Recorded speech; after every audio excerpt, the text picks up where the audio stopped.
நமச்சிவாய். ஜெய் வராகி, ஜெய் வராகி.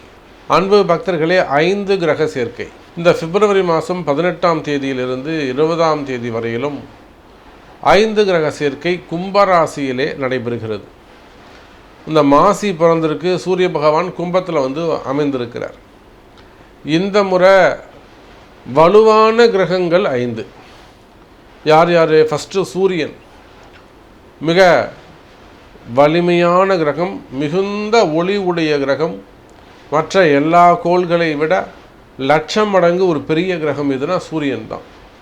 அப்போது சூரியன், அதுக்கு அடுத்ததாக சுக்கிரன், அதுக்கு அடுத்ததாக புதன். அப்போ உள்வட்ட பாதையில் சுற்றக்கூடிய 3 கிரகங்களும், சந்திரன், ராகு, வெளிவட்ட பாதையில் சந்திரன், ராகு. அப்போ இந்த எல்லாமே இங்கே பார்த்தீங்கன்னாக்கா ஒளி உடைய கிரகங்கள், பிரகாசிக்கக்கூடிய இருள் கிரகமே இல்லை, கிடையாது. எல்லாமே பிரகாசமான கிரகங்கள். ராகு மாயையாக இருந்தாலுமே கூட, நிழலாக இருந்தாலுமே கூட, அதுவும் ஒளி மிகுந்த கிரகம்தான். கேது தான் இருள் சூழ்ந்தது. அப்போது ஒளி கிரகங்கள் 5ம் ஓரிடத்தில் சேர்ந்து கும்பராசியில் சஞ்சாரிக்கின்ற பொழுது இந்த 3 நாட்கள், இந்த சந்திரன் வெளியில் வந்துட்டாருன்னா இந்த 4 கிரகங்களும் இந்த மாசி மாதம் முழுவதும் ஏறக்குறைய ஒரு 20 நாட்கள் இந்த 4 கிரக சேர்க்கை இருந்து வருகிறது.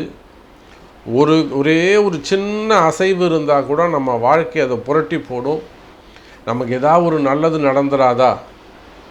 இந்த கேப்பில், இந்த ஒரு 4 கிரக சேர்க்கைன்னு சொல்கிறாங்களே, 5 கிரக சேர்க்கைன்னு சொல்கிறாங்களே, இந்த கேப்பில் நம்ம ஏதாவது ஒரு ஜெயிச்சிட மாட்டோமா?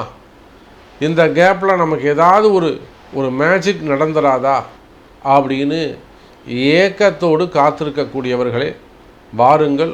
உங்கள் ஒவ்வொரு ராசிக்கும் இந்த கிரகமாற்றம் என்ன செய்யுது, என்ன கொடுக்க போகுதுன்னு பார்க்கலாம்.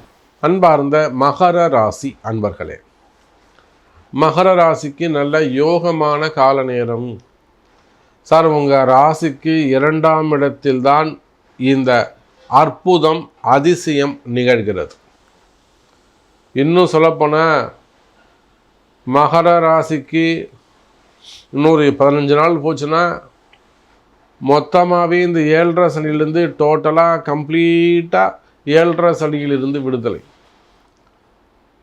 எனக்கு தெரிஞ்சு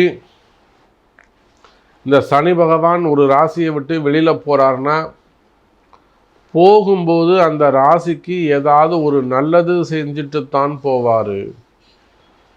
அப்போ இத்தனை வருஷமாக 7.5 சனி ஆட்சி அதிகாரம் செய்த அந்த சனி பகவான் வெளியில் போகும்போது மகர ராசிக்கு ஒரு நல்லாசி வழங்கிட்டு ஒரு நல்லது செஞ்சுட்டு போக போகிறாரு.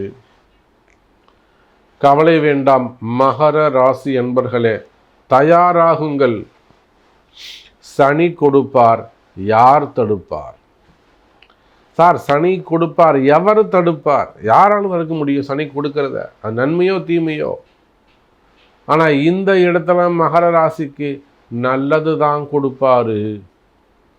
ஏன்னா தீமையை மொத்தமும் செஞ்சு முடிச்சிட்டாரு. 8 வருஷமாக வச்சு செஞ்சிட்டாரு. இனி இழப்பதற்கு ஒன்றும் இல்லை. எத்தனையோ பெரிய குடும்பங்கள்லாம் காணாமல் போயிருக்கு, ஒன்றும் தெரியாமல் போயிருக்கு. இன்னும் கூட மகர ராசியிலே ஒரு அம்மா, ஒரு புரட்சி பெண்மணி அரசியலுக்கு உள்ளே வரணும்னு நினைக்கிறாங்க, அவங்களால வர முடியல. எவ்வளவோ பிரம்ம பிரயத்தனம் பண்ணுறாங்க, எவ்வளோ முயற்சி பண்ணுறாங்க, அந்த அம்மாவால் அரசியலுக்கு வர முடியல. அரசியலில் தான் இருக்கிறாங்க, அரசியலில் தான் இருந்தாங்க. இப்போது கால நேரம் அவங்களை தூக்கி வெளியில் போய், எப்போ 7.5 சனி ஆரம்பிச்சதோ 2019 அவங்களை தூக்கி வெளியில் போட்டுடுத்து.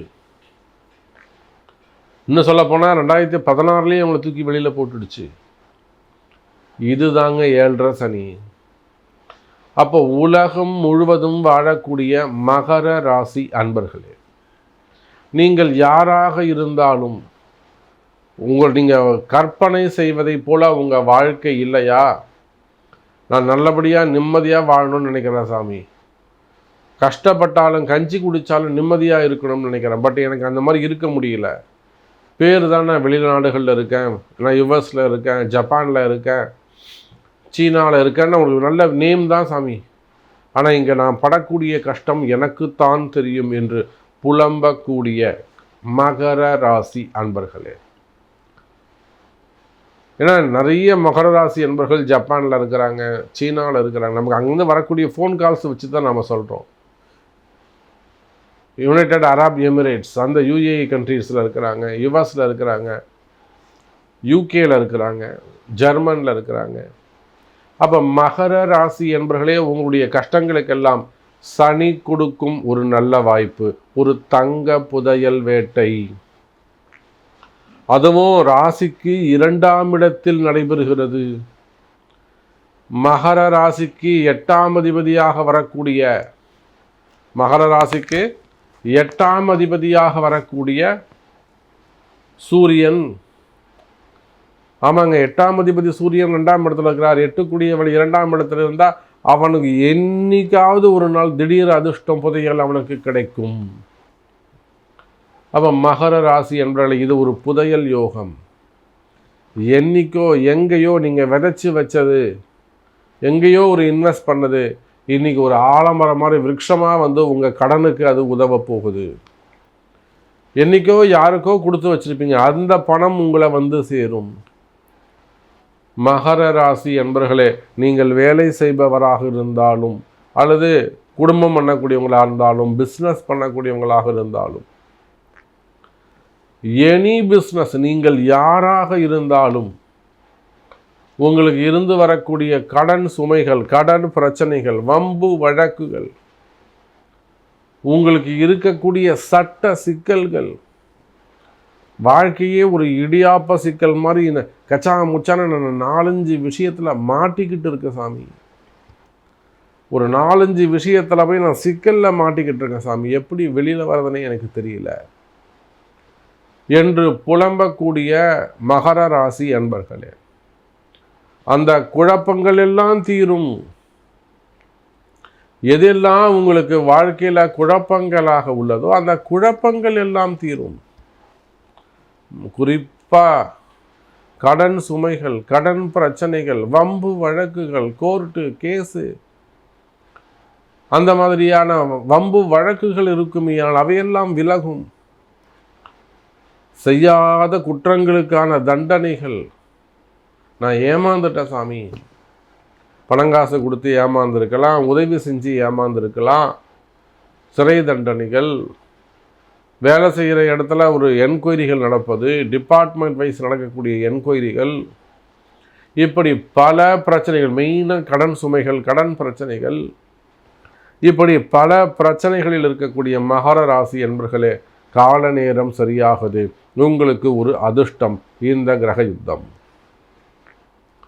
அப்போ இது உங்களுக்கு நடக்குமா, ஸ்பெசிஃபிக்காக உங்கள் ராசிக்கு நடக்குமா அப்படிங்கிறத உங்கள் பிறப்பு ஜாதகம்தான் பேசும். அப்போ உங்கள் பிறப்பு ஜாதகத்தை கொண்டு அதற்குரிய வழிபாடுகளை செய்வீர்களேயானால் வெற்றி உங்களுடையது.